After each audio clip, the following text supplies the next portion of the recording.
छात्राओं, मैं आपका कक्षा 10 हिंदी अधिवास संस्कृत से लेकर के आज दूसरा लेसन से आए हैं अनियुक्त विलासा, अनियुक्तियों का सौंदर्य।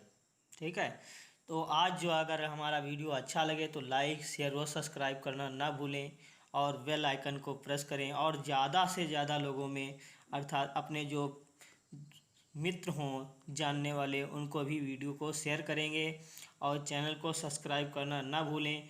और सब्सक्राइब करने के बाद में जो पास में बेल आइकन का चिन्ह होता है उसको ज़रूर दबाएं और लाइक शेयर और सब्सक्राइब करना भी ना भूलें। चलिए मेरे प्यारे छात्र छात्राओं, स्टार्ट करते हैं आज की अनियुक्त विलासा में द्वितीय पाठा कक्षा 10 के लिए आपका पहला उक्ति देखिएगा क्या ही है। पहली उक्ति में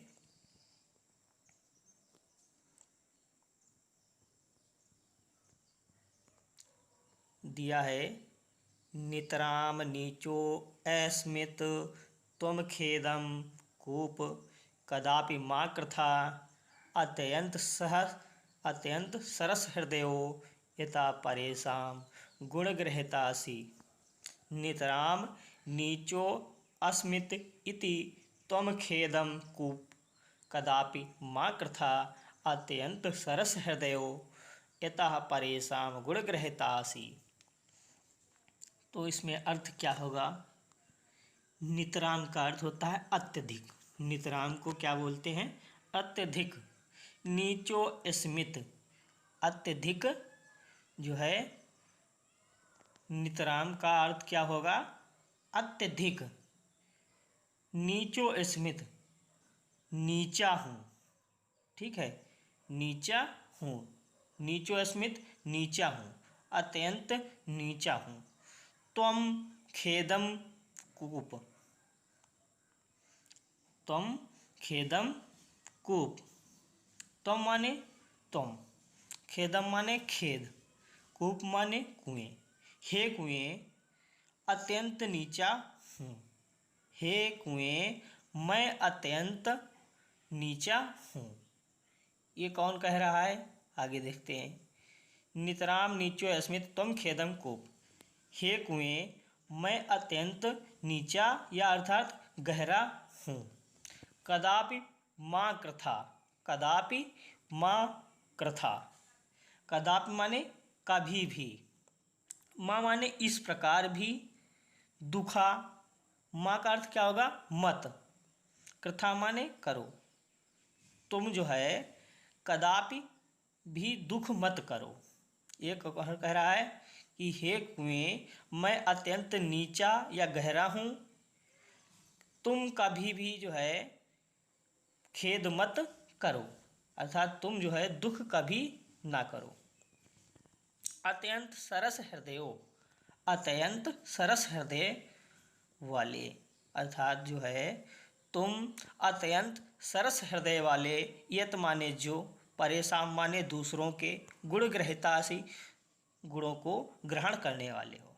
हे कुएं, मैं अत्यंत नीचा हूँ। कदापि माने कभी भी, माँ माने मत करो, कृथा माने दुख। तुम कभी भी दुख ना करो। अत्यंत सरस हृदयो, तुम अत्यंत सरस हृदय वाले हो। और यत माने जो, परेशान माने दूसरों के, और जो दूसरों के गुण को ग्रहण करने वाले हो। परेशान माने दूसरों के, गुण ग्रहितास माने गुणों को ग्रहण करने वाले। ठीक है, ये अर्थ इसका हो गया। और सभी लोग सभी छात्र हमारे कॉपी पर इसको नोट करते रहेंगे अर्थ को, और बहुत अच्छे से। अगर समझ में ना आता है तो उसको आप मैसेज के माध्यम से बता भी सकते हैं हमारे कमेंट बॉक्स में, आपके यूट्यूब चैनल पर। हमारा यूट्यूब चैनल का नाम है विजय भो क्लासेज यूट्यूब चैनल। हिंदी में लिखेंगे यूट्यूब पर, आपको चैनल मेरा मिल जाएगा। और उसमें जो कमेंट बॉक्स में आप बताइएगा, जो आपको परेशानी होगी वो कमेंट बॉक्स में आप बताएं, उसका हम निराकरण करेंगे। अगला है दूसरा, नीर क्षीर विवेके हंसालस्य त्वम एव तनुते चेत विश्वमित्रम अनुधान्यः कुलव्रतम कुलव्रतम पालिष्यति का। नीर क्षीर विवेके हंसालस्य त्वम एव तनुषे चेत विश्वामित्र अधुन्यान्यः कुलव्रतम पालिष्यति का। विश्वमिष्यम अत्र आधुन्य यह आधुन्य। ठीक है, विश्वामित्र आधुन्य कुलव्रतम पालिष्यति का। ठीक है, तो इसमें देखिएगा दूसरा में क्या होता है, निर्क्षीर विवेके हंसालस्य। तो इसमें हंस के बारे में बताई गई है उक्ति। कह रहा है प्रस्तुत श्लोक में हंस के माध्यम से लोगों को अपने कर्तव्यों के प्रति आलस्य न करने के लिए कहा गया है। इसमें क्या कहा गया है, हंस के माध्यम से लोगों को अपने कर्तव्यों के प्रति आलस्य न करने के लिए कहा गया है। ठीक है, और उसमें क्या था, कुएं के माध्यम से सज्जनों को यह संदेश दिया जाता था कि अपने आप को तुच्छ नहीं समझना चाहिए पहले वाले में। तो इसमें आपको क्या बताया गया, हंस के माध्यम से अपने कर्तव्यों के प्रति आलस्य न करने के लिए कहा गया है। तो क्या कहा गया, हे हंस निर्क्षीर विवेके, निर्क्षीर विवेके तुम एव, यदि तुम ही निर्क्षीर विवेके, तुम एव का अर्थ क्या होगा, तुम ही, यदि तुम ही, चेत का अर्थ क्या होगा, यदि, तुम एव तुम ही, निर्क्षीर विवेके दूध और पानी को आलस्य को अलग करने में, ठीक है, तनुषे माने अलग करने में अगर आलस्य करेंगे, हे हंस, अगर, हे हंस यदि तुम ही दूध और पानी को अलग करने में आलस्य करोगे तो विश्वामित्र अधुन्या कुलव्रतम पालिष्यति का। तो इस संसार में विश्वामित्र अधुन्या, तो इस संसार में विश्वामित्र अधुन्या, ये जो है इस संसार को, कुलव्रतम माने अपने कुल को, अर्थात इस संसार में दूसरा कौन, इस संसार में दूसरा कौन अपने कुल की मर्यादा का पालन करेगा। कुलव्रतम पालिष्यति का, अपने जो है कुल की मर्यादा का पालन कौन करेगा, का माने कौन, पालिष्यत माने पालन करेगा। ठीक है, अपने कुल का पालन कौन करेगा, जो इस संसार में दूसरा कौन जो अपने कुल की मर्यादा का पालन करेगा। अर्थात ये जो है अपने कर्तव्यों के प्रति आलस्य न करने के लिए कहा गया है कि हे हंस, यदि तुम दूध और पानी को अलग करने में आलस्य करोगे तो इस संसार में दूसरा कौन अपने कुल की मर्यादा का पालन करेगा। जिस प्रकार से कह रहा है कि अगर जैसे हंस के समान मनुष्य भी अपने कार्य को करने में आलस्य कर रहा है तो इस संसार में दूसरा और कौन है जो अपनी कुल की मर्यादा का पालन करेगा। ये आपका अर्थ होगा। अर्थ में क्या लिखना है आपको कि हे हंस, यदि तुम ही दूध और पानी को अलग करने से या अलग करने में आलस्य करोगे, ठीक है, हंस आलस्य करोगे तो इस संसार में दूसरा कौन अपने कुल की मर्यादा का पालन करेगा। ठीक है, कुलव्रतम का अर्थ होता है, कुलव्रतम में अर्थ क्या होगा, कुल की मर्यादा को। ठीक है, कुल की मर्यादा को, तनुषे माने करते हो, तनुषे का अर्थ क्या हमने बताया है, करते हो। ठीक है, ये आपका दूसरा भी इसका हो गया है।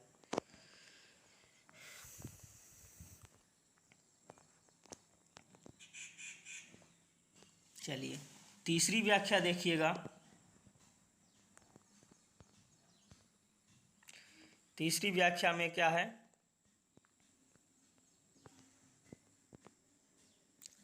कोकिल यापय दिवसान तावत बिरसान करिल विटपेशु यावमिल्यद्दि माला कोऽपि रसाल समूल्य सति यापन्न मिल मिलद लिमाला को अपि रसाल समुल्लसति। कोकिल यापाय, कोकिल यापाय। तो इस युक्ति में क्या कहा गया है, कोयल के माध्यम से विद्वान पुरुषों को सांत्वना दी गई है। कोयल के माध्यम से विद्वान पुरुषों को जो है क्या दी गई है, सांत्वना दी गई है कि एक ना एक दिन उनका अच्छा समय अवश्य आएगा, उनमें धैर्यपूर्वक अपने बुरे दिनों को काट लेना चाहिए। ठीक है, काट लेना चाहिए। तो इसमें देखिएगा क्या होता है, कोकिला हे कोयल, कोकिला हे कोयल, ये कोकिला का अर्थ क्या होगा, हे कोयल। और यापाय का अर्थ क्या होगा, बिताओ। यापाय का अर्थ क्या होता है, बिताओ। और ठीक है, हे कोयल, हे कोयल, तावत माने तब तक, तब तक। विरसान माने अपने। ठीक है, करेल बिटपेशु अर्थात करेल के पेड़ों पर। करेल बिटपेश का अर्थ क्या होगा, करेल के पेड़ों पर, करेल के पेड़ों पर। ठीक है, तो इसका अर्थ क्या होगा, हे कोयल तब तक अपने नीरस, ठीक है, नीरस दिनों को अर्थात नीरस दिनों को करेल के पेड़ों पर बिता लो। तब तक हे कोयल अपने नीरस दिनों को करेल के पेड़ों पर बिता लो। तब तक जो है, हे कोयल तब तक अपने नीरस दिनों को करेल के पेड़ों पर बिता लो। ठीक है, यावन, यावन, यावन अमिल माला, अमिल, अमिल माला। ठीक है, तो इसमें क्या होगा, यावन का अर्थ क्या बताया गया इसमें, तब तक जो है, यावन तब तक, अमिल माला भ्रमर समूह, भ्रमर अमिल माला का अर्थ क्या होगा, इसमें लिखा है यावन अमिल माला। ठीक है, तब तक या जब तक जो है, जब तक भौरों की पंक्ति, भौरों की पंक्ति। कोप माने जो है, कोपी माने क्या अर्थ होगा, कोई। रसाला माने आम का वृक्ष। समुल्लसित माने विकसित नहीं होता है। जब तक भ्रमर पंक्तियों से युक्त कोई आम का वृक्ष विकसित नहीं होता है। हे कोयल तब तक अपने नीरस दिनों को करेल के पेड़ों पर बिता लो। जब तक, यावद, यावद अल्लिमाला, यावद अल्लिमाला, जब तक भौरे की पंक्ति। ठीक है, अल्लिमाला भौरे की पंक्ति। कोपी माने कोई भी। ठीक है, कोई भी। रसाला आम का वृक्ष विकसित नहीं होता है। हे कोयल तब तक अपने नीरस दिनों को करेल के पेड़ों पर बिता लो, जब तक भौरे की पंक्ति से युक्त कोई आम का वृक्ष विकसित नहीं होता है। ठीक है, ये इसकी व्याख्या हो गई, लिख लेना सभी लोग। अगली व्याख्या है, रे रे चातक सावधान मनसा मित्र क्षणम श्रूयताम अम्भोदा बहवो ही सन्ति गमने सर्वे अपि नेतादृशः, नेतादृशः। केचिद् वृष्टि विराद्रस्यन्ति वसुधा गर्जन्ति केचिद् वृथा। एयम् एयम् एयं पश्यसि तस्य तस्य पुरतो मां ब्रूहि दीनं वचः। ठीक है, तो इस व्याख्या में क्या कहा गया है, प्रस्तुत श्लोक में चातक के माध्यम से, चातक के माध्यम से विद्वानों को यह संदेश दिया गया है कि व्यक्ति को किसी के भी सामने याचक बनकर नहीं फैलना चाहिए। ठीक है, याचक का अर्थ होता है कि भीख मांग, अर्थात जो है भिखारी के माध्यम से कभी भी झुकना नहीं चाहिए। ठीक है, भिखारी के माध्यम से हाथ नहीं फैलाना चाहिए। ठीक है, तो इसकी व्याख्या देखिए, रे रे चातक, हे मित्र चातक। चातक एक क्या होता है हमारा, ये भी पक्षी है। ठीक है, तो इसमें क्या बताया गया है कि हे मित्र चातक, सावधान मित्र, सावधान मनसा मित्र क्षणम श्रूयताम। तुम, ठीक है, श्रूयताम, रे चातक, हे मित्र चातक, तुम क्षण भर सावधान, ठीक है, सावधान चित्त से मेरी बात सुनो। हे मित्र चातक, तुम सावधान मन से मेरी बात को सुनो, या मेरे जो है सावधान चित्त से या सावधान मन से मेरी बात सुनो।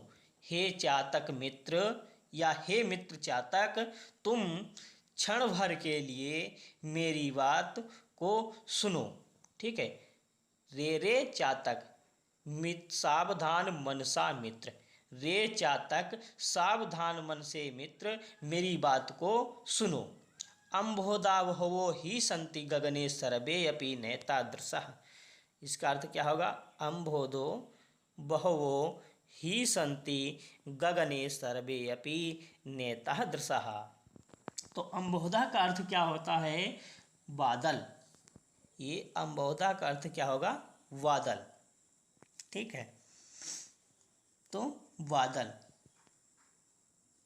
बहुवो ही संति गगने, तो गगन का अर्थ क्या होता है, आकाश। ठीक है, गगन का अर्थ होता है आकाश। तो आकाश में, आकाश में बहुवो ही संति, आकाश में बहुत से बादल, बहुवो ही संति गगने अम्बोधा।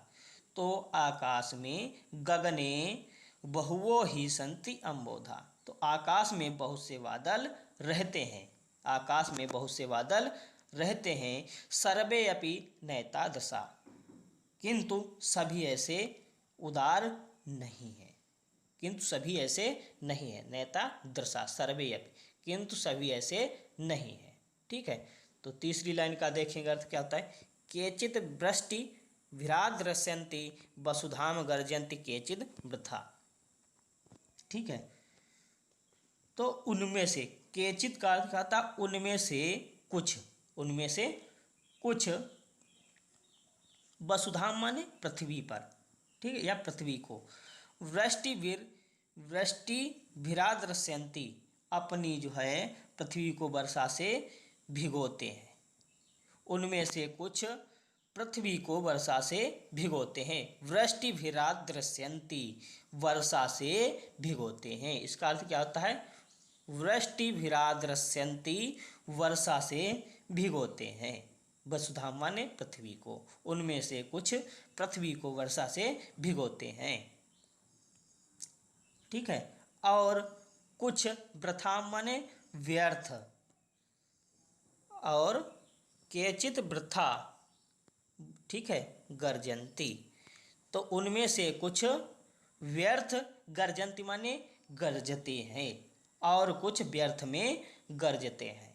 ठीक है, एयम एयम पश्यसि तस्य तस्य पुरतो, तस्य तस्य पुरतो माँ ब्रूहि दीनम बचा।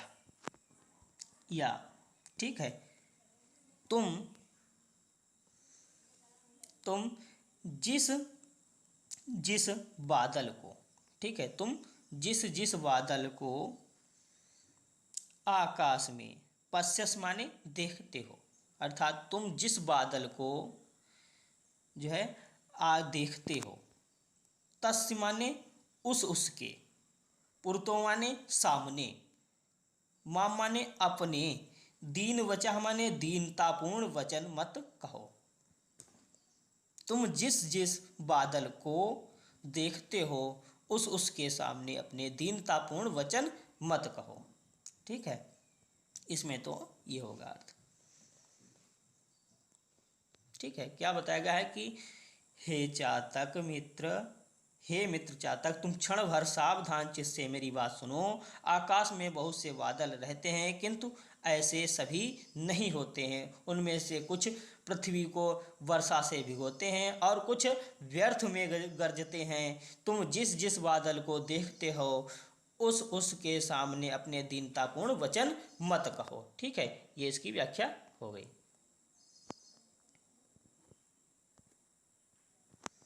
अगला देखते हैं।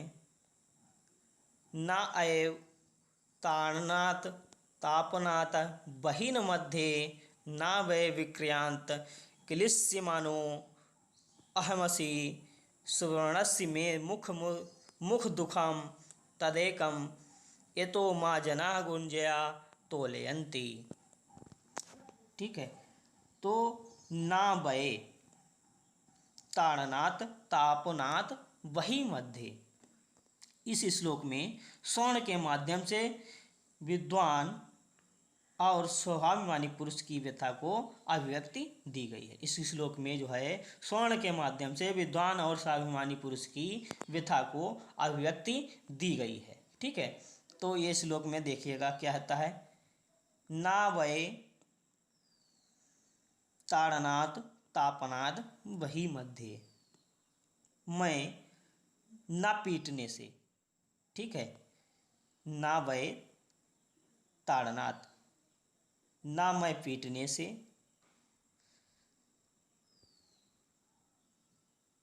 तापनात् ना तापने से, ना तपाने से। ठीक है, ना तपाने से, और बहिर्मध्य ना आग में। इस श्लोक में स्वर्ण क्या कह रहा है कि मैं स्वर्ण, ब्रैकेट में लिखना है मैं स्वर्ण, ब्रैकेट में लिखना है स्वर्ण को। ठीक है, मैं स्वर्ण ना पीटने से, ना आग में तपाने से। ठीक है, ना आग में तपाने से, ना वै विक्रियांत क्लिश्यमानो अहमसि अहम अस्मि। ठीक है, तो इसमें क्या बताया है, और ना बेचने के कारण, ना वे विक्रियांते, ना बेचने के कारण। विक्रांत, विक्रियात का अर्थ क्या होता है, बेचने के कारण। क्लिंसी मानो अहम अस्मि, दुखी हूँ, जो है मैं बेचने के कारण दुखी हूँ। सुवर्णस्य में मुख दुखम तदेकम, मुझे तो बस एक ही मुख्य दुख है। स्वर्ण क्या कह रहा है, मुझे बस एक ही मुख्य दुख है, मुख्य दुखम तदेकम, मुझे तो, मैं माने मुझे, तदेकम माने एक ही, मुख्य दुखम मुख्य दुख है। ये तो माँ जना गुंजया तोलयन्ति, कि लोग मुझे, कि माम माने मुझे, यत माने जो मुझे, जना माने लोग, गुंजया माने रस्सी की भांति, ठीक, या घुंघची के भांति, तौलयंत माने तौलते हैं। ठीक है, रस्सी से तौलते हैं। तो इसमें कहा गया है, स्वर्ण क्या कह रहा है, मैं स्वर्ण ना पीटने से, न आग में तपाने से, और ना बेचने के कारण दुखी हूँ।